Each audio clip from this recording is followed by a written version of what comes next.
трудот во оваа дейност. Благодарам, Даниела. Јас најпрво би сакала да се заблагодарам и да честитам на госпоѓата Наташа Јаневска, која што со години го турка овој проект и мислам дека навистина сега во моментов се оди и се развива во добар правец со помош на швајцарската амбасада и така да мислам дека сме на многу добар пат. Јас со години зборувам на оваа тема и мислам дека ние фактички треба да се вратиме на старите позиции кои што ги имавме во Југославија, каде што трудот беше ценет. И мислам дека можеме ние исто конференции вакви да си правиме, ако не го вратиме достоинството на луѓето кои што завршуваат средна стручна спрема, ништо не сме направиле. Знаете, мислам дека ние сме единствена држава по глава на жител што имаме најмногу магистри, доктори на науки и тоа оди се во погрешен правец, а продуктивноста е многу слаба. За разлика од тоа, во IT секторот, особено во нашата држава, можам да се пофалам дека младите луѓе и младите компании идат во вистински правят чекор во чекор со светот. Значи, дури мислам дека сме ние на ниво подобро и од некои многу високо развиени европски земји. Процентот доаѓа во однос на на луѓето што се бават со дигитализација до 35%, што е а светскиот просек е околу 24-25% исто и на европско ниво. Да, точно, нас ни недостасува кадар. Али можам да ви кажам дека бројките се запрепастувачко раснат. Тоа значи дека ако во 2011 година на Финки се запишале 198 студенти, минатата година се запиша 1200 студенти. Значи тоа е една неверојатна бројка, а вкупно на сите факултети, ако ги земеме и ТИТ факултетите кои што имаат ИКТ правец, значи се околу 6800 студенти, сега најновите бројки не ги знам, али веројатно тие ќе раснат рапидно, раснат бројот на исто така на жените, веќе кога ги спомнавте сите жените, женските и машките студенти се изедначени, што е многу голема реткост во светот. Веќе не е тоа машка професија, како да кажем. Од тие, значи 6800, рачунајте дека на секој факултет завршуваат, дипломираат околу 10 до 15% од вкупниот број на запишани студенти. Знаете зошто? Не заради тоа што можеби не може да завршат, него заради тоа што они после втората година веќе си наоѓаат работа. Во приватниот сектор воопшто не е важно дали вие сте завршиле факултет или не, тоа не е битно, дали сте магистар, доктор, вие треба значи да сте професионалец и да сте стручен во својата област. Недостатокот сега во моментов е околу 550 инженери годишно, што да кажеме за некои правевме некои проценки благодарение на швајцарската амбасада која што донираше да направиме едно големо истражување за IT секторот и сега ги имаме и конкретните бројки за тоа. Мислам, ако помине овој тренд, ќе дојде околу 6000 инженери за неколку години ќе ни фалат. Трендот на инженерите сега во моментот порано беше иселување, бидејќи платите сега во IT секторот се навистина неверојатни, јас сега ги податоците од Централен регистар и најнови ги земав. Ќе ви кажам дека минатата година просекот бруто на IT инженер беше 1700 евра. Сега качен за 10% од 2019. Сега во моментот по овие 4 месеци качени за 7%, околу 1800 евра е просек. Во минатата година, значи во најголемата криза, се запослиле 1200 нови IT експерти, не сакам да кажам инженери, него луѓе кои што се бават со IT, во нашите компании, во стопанството, секаде.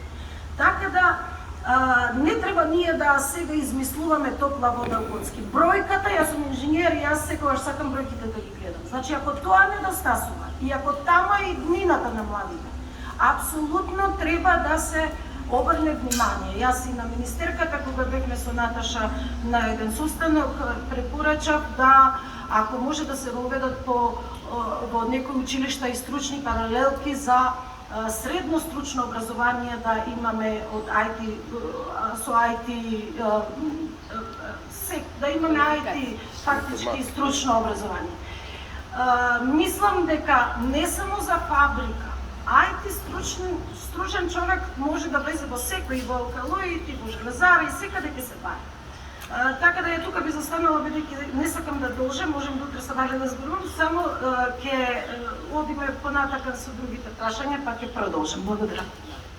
Јас за оваа бранша, голем дел од студентите, учениците си наоѓаат работа со веќе за втора година завршување на факултетот. Тоа значи дека тие со средно образование може да се најдат работа и тоа праксата го покажува. Следното прашање би било, вие како МАСИТ, комора и вашите членки, која е вашата улога во рекрутирање на кадровите кои сме потребите? Кои се вашите активности кои што ги поставувате кон Министерството, кон државата, согласно она што учествуваат компаниите? Знаете, ние сме една гранка која што може би, освен тоа да ни се намала да ноците и олеснување за младите луѓе, ништо не бараме од државата. Се тоа што сме го сработиле, сами сме си го сработиле. Во принцип, јас мислам дека многу би помогнало ако се ревидира даночниот систем за IT секторот, особено за младите луѓе. Не ме гледате мене, мислам, јас повеќе зборувам во IT секторот, просекот е навистина 30 години, треба тие да се помогнат и во сите држави развиени и така. Младите треба да имаат пониски даноци, треба да имаат подобри услови за работа. Во моментов мислам дека ситуацијата е добра и мислам дека треба, јас многу се радувам дека сите политички фактори, позиција, опозиција и парламент, сите прво почнуваат со дигитализација. До пред 3 години во дел дигитализација не се кажуваше, сега значи сите се свесни, особено после ова ковид криза, дека тоа е многу важен дел од животот веќе нас. Па се надевам дека и ќе почне со имплементација на дигитализација. Во принцип, ние треба да обрнеме многу големо внимание во овој процес во кој што се случува, а ние лично како комора, во која што членуваат најголемите телекомуникацијски компании и IT компании, се трудиме да направиме еден, и веќе правиме со помош на донатори, бидејќи имаме најголемо разбирање кај нив, тоа е швајцарската амбасада, британската амбасада, USAID. Имаме процес многу успешен на преквалификација на кадри. И тоа го работиме повеќе години и да ви кажам дека резултатите се неверојатни. Не зборуваме до квалификација, да кажеме, на луѓе кои што треба да се специализираат во една област од IT и луѓе кои што воопшто не се IT инженери, се економисти, правници, немаат работа. Значи, од последните курсеви кои што ги правевме и кои што ги работат нашите членки, кои што се во неформалното образование, како СЕМОС, како СИЛУС, како Бренстер и други таму, имаме десетина членки кои што го работат тоа, се многу успешни.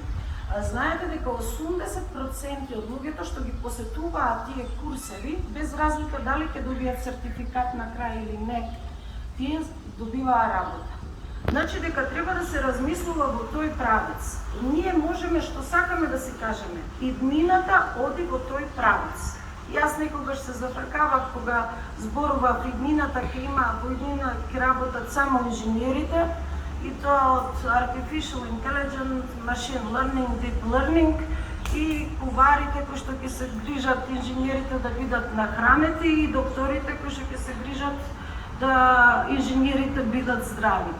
Бидејќи светот се движи во тој правец, јас мислам дека ние треба да ја искористиме тој потенцијал што го имаме во државата. Знаете, сега не е искористен. Ние 85% од нашите компании работат за надвор. Извозот изнесува 240 милиони евра, а вкупниот промет е милиарда евра. Милиарда, знаете, 200 милиони е качен од 2019 година. Значи расте, но тие наши капацитети на млади луѓе кои што можат да работат за странство не се искористени за дома, особено за дигитализација на нашата администрација, што видовме дека беше поразително во ковид криза. Така да тие процеси на преквалификација и доквалификација ние сакаме и понатаму да ги работиме, тие ни се многу успешни и се надеваме дека сега бараме и од државата нешто ако сака да направи. Она направи еден потек во една од тие 6-7 мерките што одевме со Брилот. Една единствена беше таа за IT индустријата што доделија ваучери на луѓе каде што ги плаќаат тие 50%. Така да тука мислам дека се осети дека треба да има таква една иницијатива. Се надеваме дека понатаму ќе имаме слух за дигиталните вештини, да ги приближиме кон луѓето и да луѓето и од другите професии се здобијат со такви вештини. Благодарам. Јас ви благодарам. Вие го одговорите и прашањето кое што за вас го на трето. Количката на тоа дека треба да се поддржи во државата на тој што му оди, на таа индустрија, не да се поддржува нешто што и вака и така ќе пропадне. Ја мислам дека тој правец е најдобар ако сакаме да одиме напред и да направиме навистина прогрес во нашата држава. Така,